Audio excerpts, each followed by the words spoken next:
or creators, they're talking about investing, they're kind of ignorant to the risk or conveniently not discussing the risks. What's up guys, it's Jack with JBTCG, and the clip I just showed you guys at the beginning was a clip from the live stream last night with all the Pokemon investing YouTubers along with OkayJluv and Opossum Bud. And OkayJluv put it on. He had made a video earlier in the week kind of bashing Pokemon investing, and then made this as a way to get clicks essentially was the main goal, but to talk about Pokemon investing, talk about the legitimacy, things like that.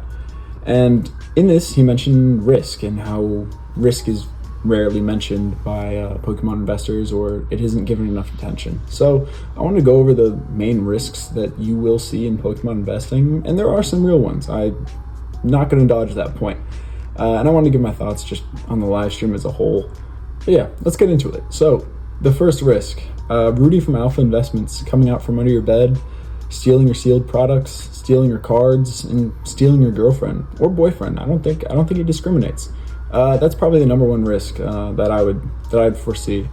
Obviously, I'm just making a goof, messing around here, but the main points, I have four real ones here. The first one I have is loss of demand, and this is something that can happen. It's not something you can really predict. If the Pokemon company just starts putting out garbage products, starts releasing cards that are not base set, essentially, still just messing around. They can release cards that aren't base set and still make money and still bring people in. But if they just continually ruin their brand, demand will go down. Or if they just make the TCG unplayable or not fun anymore, demand will go down. Things that happens. Demand can decrease over time, but I don't see that as something that will ruin Scarlet and Violet booster boxes or Sword and Shield booster boxes, because the Pokemon company is extremely smart. They know what they're doing. They didn't get to be the biggest franchise without making right decisions and informed decisions. So loss of demand, I think, is a pretty, I don't want to say negligible risk, but it isn't something that is really apparent right now, and I don't foresee it being apparent, but it is something that is like in the back of your head, this could happen in the future. It'd be something I would see maybe 10, 20, 30 years down the line, not so much a 5-year issue, if you want to talk about timelines. The next thing would be reprints or printing. So the Pokemon company can print. They can print how much they want of whatever they want. If they wanted to print Evolving Skies today, they can print Evolving Skies today. If they wanted to print base set today, first edition base set, they can do that. Will they? No, they likely aren't going to do that, because in the long run, they aren't going to make money doing things like that. They have to keep a healthy ecosystem within their collectors, investors, TCG players. They have to keep an ecosystem, which is something I haven't really heard anyone talk too much about. Maybe I just haven't seen videos on it, but there is an ecosystem that they have to kind of cultivate, where there's the things that are in play, and then there's the things that are out of play that people still want to open, and then there's vintage things which are super expensive, and then there's things like grails, which they have to keep all of this in balance. It's fairly delicate, and they can't do something like reprint Holo Phantoms and just ruin the prices of those cards, because that would ruin Pokemon investing. Without a doubt, if they went and reprinted Holo Phantoms, base set, or anything like that, Pokemon investing today would be ruined. But they aren't going to do that. They'll reprint stuff that's in play. Maybe they'll reprint something out of play, but they're not going to reprint something super old, 3+ years old. It doesn't happen. And they know that it can't happen. It just doesn't happen because it would end up losing them money in the future, because it would ruin the hobby.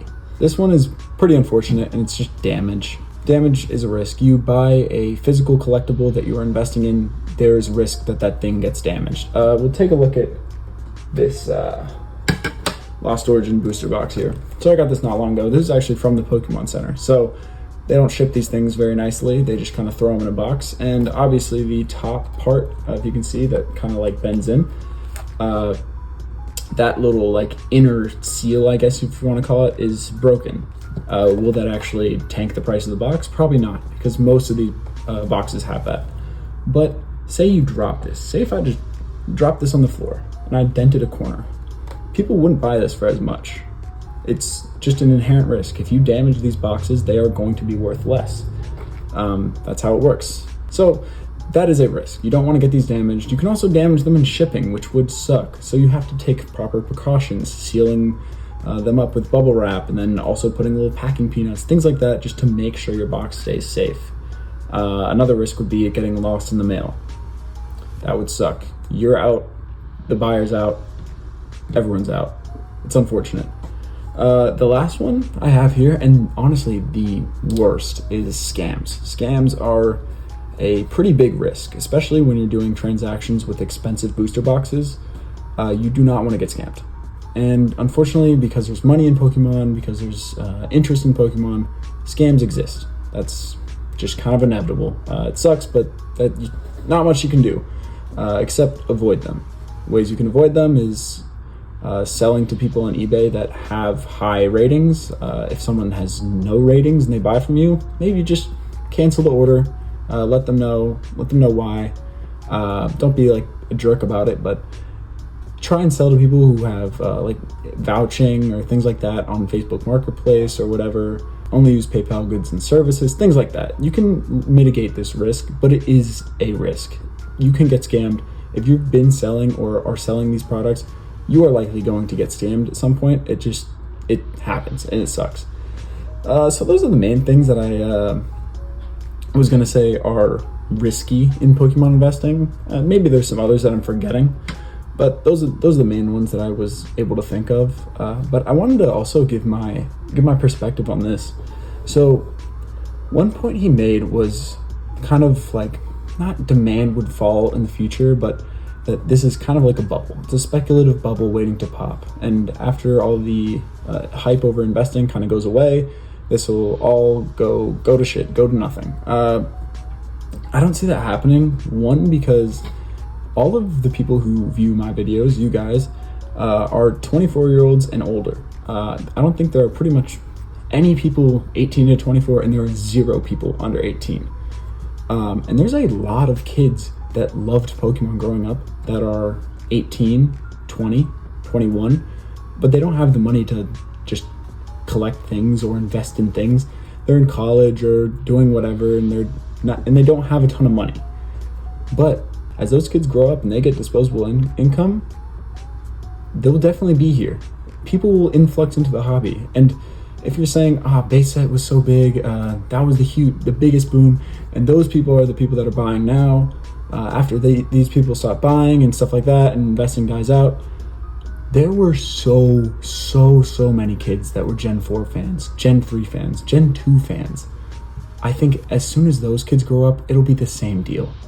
Maybe Scarlet and Violet is smaller, but I don't think it is. I think there's billions of kids out there that collect these Pokemon cards and love the art. And they're like 6 and 7 right now. And then 20 years later, they'll be right back in this hobby collecting it with their disposable income. So I think the longevity that Pokemon has and the nostalgia that they're able to create is just, it's something. It's actually something else. And that's why I truly believe in Pokemon investments. And I think the gains and all that stuff far outweigh the risks. And say everything goes to nothing, I still have a bunch of packs and things that I can open that I would love to open. Obviously, I'm not going to open them, but say everything goes to 0. I'm going to open them and enjoy them. I love these cards. I love these Pokemon. They're all cool. I wouldn't collect it if I didn't like it. That's kind of my main points for all this. I've done a lot of yapping, a lot of yammering here. If you stuck with me to the end, I appreciate it. I hope Rudy doesn't come out from under your bed. So if you drop a sub, I appreciate it. Almost to 100. Only like 10 or 11 left. That's kind of crazy. I started making these videos like 2-3 months ago. I don't know, but I've only made like 20, and I was not expecting to get like any traction at all. So thank you guys. I really appreciate it. So thanks for watching. Stay safe out there.